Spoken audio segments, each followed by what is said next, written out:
दोस्तों, स्वागत है आपका मेरे स्टडी ढाबा चैनल में।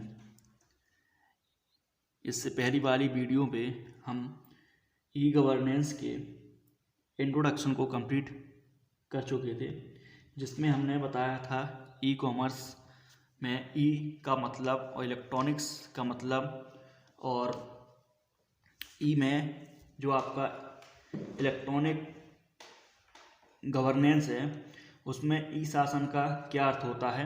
तो हम पढ़ चुके थे कि सरकारी क्रियाकलापों एवं परियोजना आदि में सूचना संचार तकनीक का प्रयोग करते हुए लोक कल्याणकारी राज्य के लक्ष्यों को प्राप्त करना। तो सरकारी सेवाएं प्रदान करने के लिए क्या था, प्रदान करने के लिए सूचना तथा संचार प्रौद्योगिकी का उपयोग करना इलेक्ट्रॉनिक शासन कहलाता है, जिसमें हमने इसमें यही पढ़ा था इससे पहले वाली वीडियो पे कि इस ई गवर्नेंस को स्मार्ट गवर्नेंस भी कहा जाता है, जिसमें आपका स्मार्ट का जो मीनिंग होता है SMART। तो उसमें हमने एस का जो पढ़ा था वो क्या होता है, वो होता है हमारा सिंपल, ठीक है, सिंपल होता है। और एम का क्या मतलब होता है, मोरल, जो कि नैतिक होता है। और ए का मतलब होता है अकाउंटेबल, जवाबदेह। और आर का मतलब होता है रिस्पॉन्सिव। और टी का मतलब होता है ट्रांसपेरेंट। आप पिछली वाली वीडियो पर जाएं और देखें, बहुत अच्छे से समझाया है। आज हम पढ़ेंगे नेक्स्ट टॉपिक, जो आपका नेक्स्ट उसका बनाया था हमने कि हमने इसमें क्या क्या पढ़ेंगे ई गवर्नेंस में। तो हमने इसमें इंट्रोडक्शन पढ़ लिया था, फर्स्ट पॉइंट। अब सेकंड पॉइंट हमारा रहेगा बैकग्राउंड, पृष्ठभूमि। चलिए शुरू करते हैं। तो सबसे पहले हमारा रहेगा 1969, जो अमेरिका के रक्षा विभाग के कंप्यूटरों को लोकल एरिया नेटवर्क के माध्यम से जोड़ा गया। सबसे पहले क्या किया गया, 1969 में 1969 में अमेरिका के रक्षा विभाग के कंप्यूटरों को लोकल एरिया नेटवर्क के माध्यम से जोड़ा गया।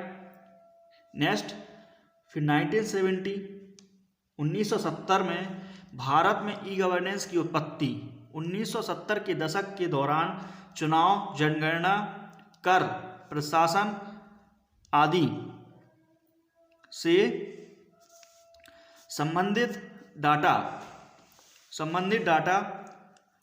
गहन कार्यों के प्रबंधन के लिए आईसीटी के अनुप्रयोगों पर ध्यान देने के साथ हुई। आईसीटी के बारे में हम पूरा पढ़ेंगे। नेक्स्ट 1970 में इलेक्ट्रॉनिक विभाग की स्थापना भारत में ई गवर्नेंस की दिशा में पहला बड़ा कदम था, क्योंकि इसमें सूचना और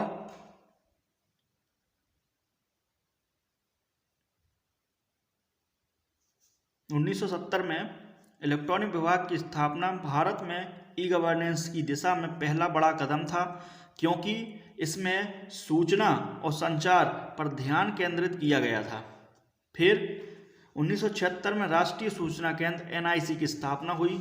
अब देखो, ऐसे क्वेश्चन पूछ लिए जाते हैं कि NIC की स्थापना कब हुई, तो ये 1976 में हुई।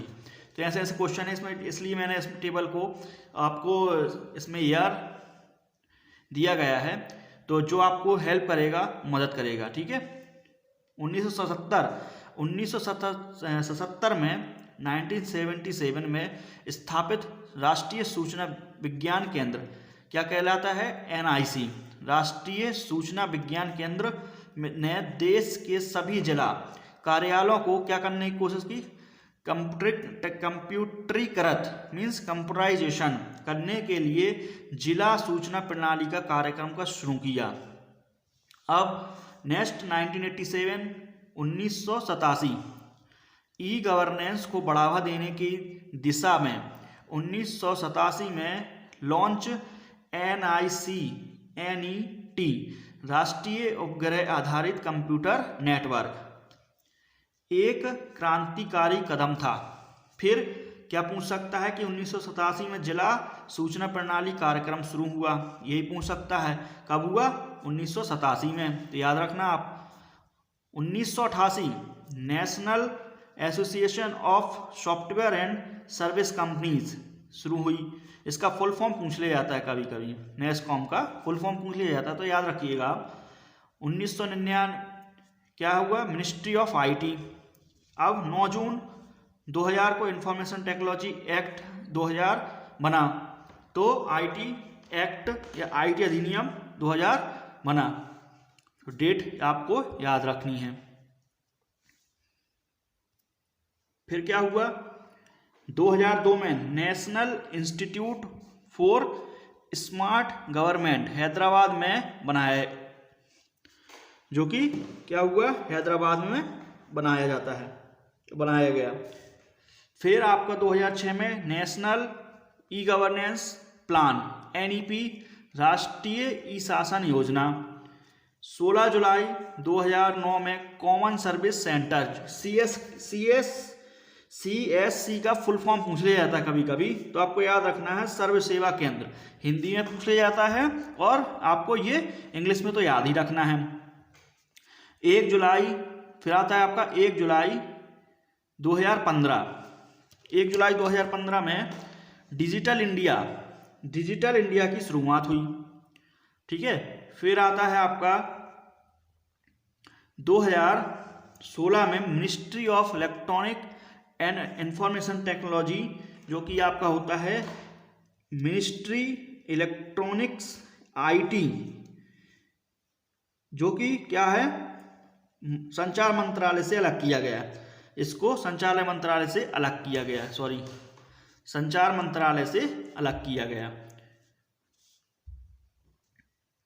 तो यहाँ पे आप लोगों को क्या, ये जो डेट्स हैं ये आपको याद रखना है, जिससे हमारा क्या होगा, आपकी एक प्रैक्टिस बनी रहेगी और इससे आने वाले क्वेश्चंस MPPSC में आने की संभावना भी है। और ऐसा अगर नहीं होता है, आप पढ़ें और ना आए, इससे क्या है, आप प्रैक्टिस करोगे, प्रैक्टिस नहीं करोगे, पूरा पढ़ोगे तो ऐसा है कि आएगा ही आएगा। फिर तो ई गवर्नेंस, इसके बारे में जितना पढ़ें उतना भी कम है। तो वीडियो आपको पसंद आ रही हो तो लाइक करें और हमारे पहली वाली वीडियो पर जाएं, जिसमें हमने उसको इंट्रोडक्शन दिया है और ये अपना पृष्ठभूमि था। और हम आने वाले आगे जो वीडियो आएंगे उसमें हम पढ़ेंगे ई गवर्नेंस, जो ऑब्जेक्टिव्स होते हैं, उद्देश्य लक्ष्य क्या है ई गवर्नेंस का, और ई गवर्नेंस के कुछ स्तंभ होते हैं, पिलर्स ऑफ ई गवर्नेंस, उसके बारे में पढ़ेंगे।